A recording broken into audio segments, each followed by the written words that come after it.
At least some people are acknowledging that it might be better than what we had in 1987.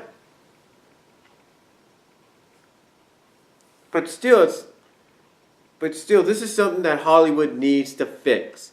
A lot of the movie studios, major, minor, or small, need to fix. And not just the movie studios, but the production studios as well, that they need to fix. And that is, when you're going to adapt something, make sure you have the right group of people that understand you need to stay true to the source material. You need to stay true to the source material. You need to give the fans what they're expecting, and not try to go away from it. Again, why do you think the Marvel Cinematic Universe has been so successful? Why do you think Avengers Age of Ultron, Iron Man 1, 2, 3, Thor in the Dark World, Captain America, First Avenger, Captain America Winter Soldier, Incredible Hulk, Guardians of the Galaxy, possibly Ant-Man in a month or two? Why do you think those are going to have been and probably will be successes? Because the people behind them, like Josh Weldon and those that have worked with him, understand that it's a comic book movie and has to be treated as such, and it has to stay true to the source material. I mean, true, you can take liberties here and there, but not like what they did with Jem. I mean, my oldest sister named my niece after the character in the show. And I guarantee you, my oldest sister probably saw that trailer, which she did, and she probably had that same thought process, like, this isn't the Jem I grew up on. This isn't the Jem that I used to have the toys of. This isn't the Jem I used to have the cassette of. Because, yeah, remember when they had the audio cassettes that went with the toys? She had that. And this is not that Jem. And, you know what's crazy? You know what's even crazy about this? Is you're going to have a lot of pony fans. You're going to have a lot of the targeted pony fan audience, the bronies, whatever. You're going to have them worry about their movie in the next 2 years.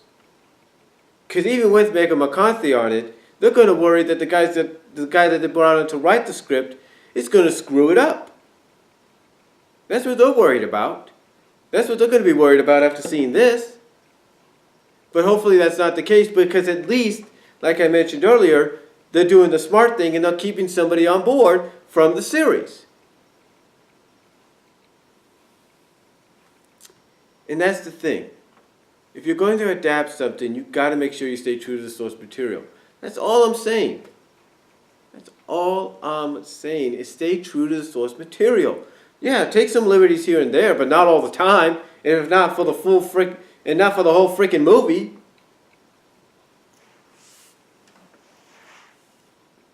Now I know some people are going to come out and say, well, your reaction video in this video, along with everybody else's, is out of context. You don't really know if the movie's like that.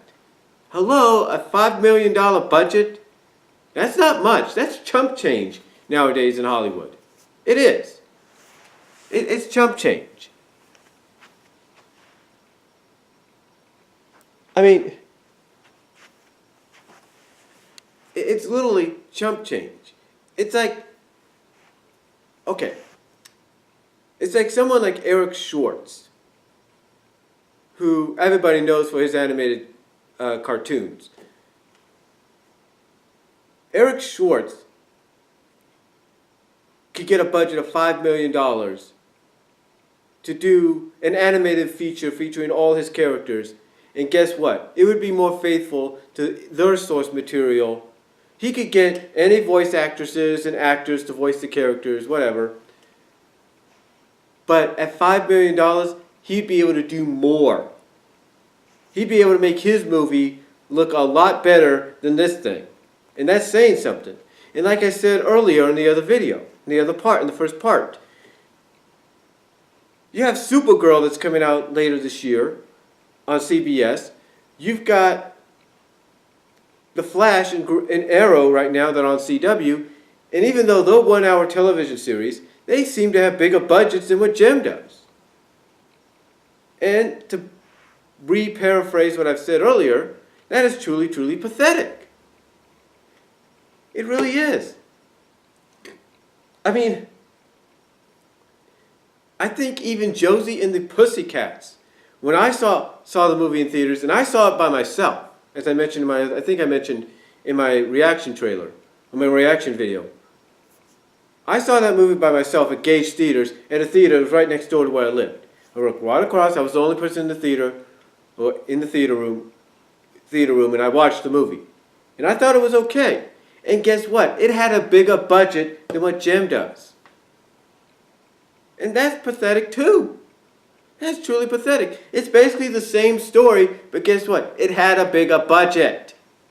And this was based on an Archie comic book series that's still going today, that was adapted into not one but two Hanna-Barbera cartoons. Oh, and guess what? The movie had elements and the characteristics and elements from both the comic book and the Hanna-Barbera cartoons inserted somewhat or referenced or added into the movie somewhat, so that people that grew up on those cartoons by Hanna-Barbera and read the comics knew that this is exactly what they've read and watched.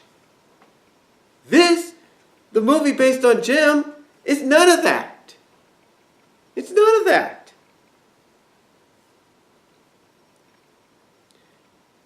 And you know, Gem and the Holograms, they're not the only movie that's been like this. Like I mentioned, 1987, Masters of the Universe.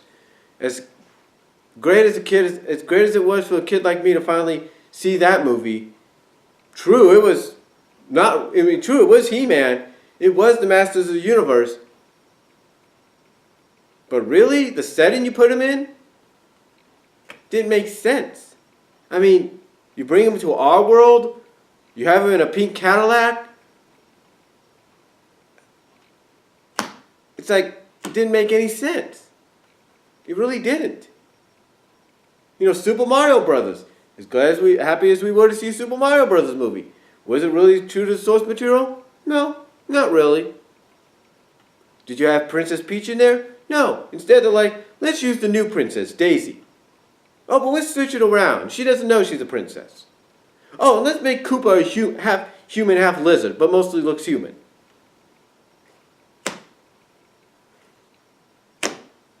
It's like, it's like Hollywood just doesn't get it.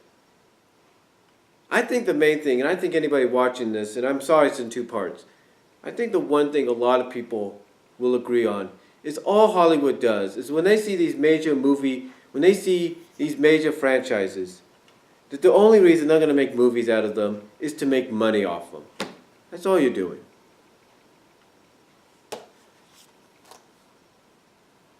Here's my advice. Take a cue from Marvel Studios. This is why Marvel Studios is working with Disney. Because at least Disney is giving them the chance to be themselves still. Yeah, Disney owns them, but guess what? Disney's like, hey, yeah, we own you, but guess what? You could still do your own thing. You can be off, do your own thing. Act like we're not even there. Act like we're not even there. And guess what? Because Disney's not hanging over them, Marvel's able to stay true to who they are. Marvel's able to give us the movies we want.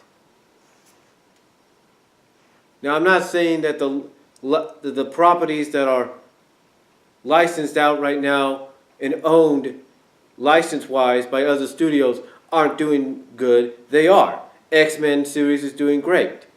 Fantastic Four, we just got to wait and see. But still, Marvel has not really had much of a hiccup when it comes to the MCU because they've stayed true to the source material. They have. They have stayed true to the source material.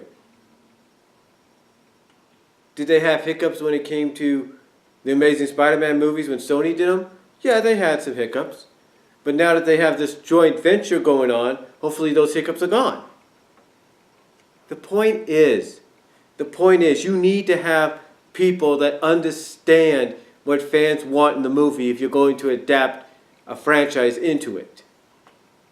You need to have the right trio of a writer, director, and a producer.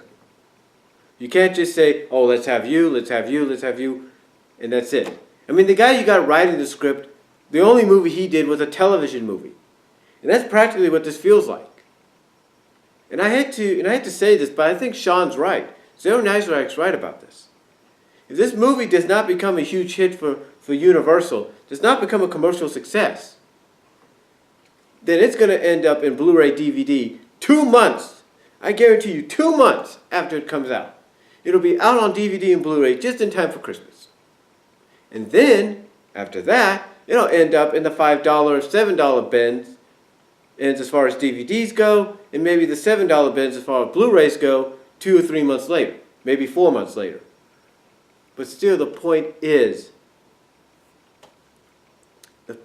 Hollywood, your major movie studios, your major production studios, major, small or big, major, small or big, or minor,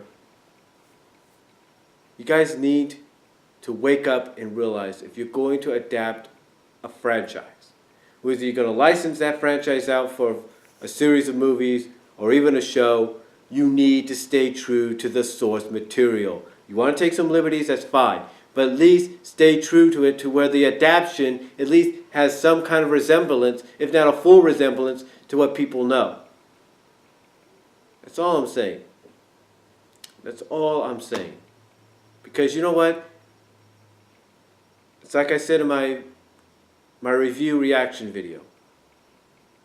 I guarantee you this.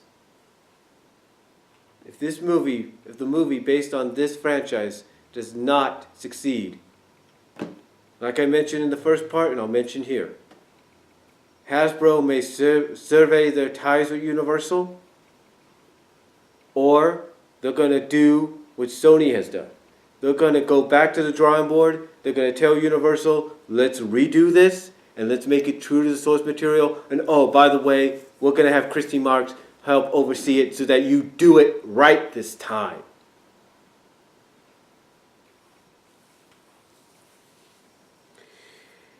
And you know what? It's probably what's going to happen. But like I said in my other video, Universal, you better start praying. You better start praying. And Hasbro, you better start going back to the drawing board, my friends. Because I think you're going to have a remake to do sooner than you think. That's all I'm going to say, folks. Let me know what you think down below. Sorry this is in 2 parts. Talk to y'all later.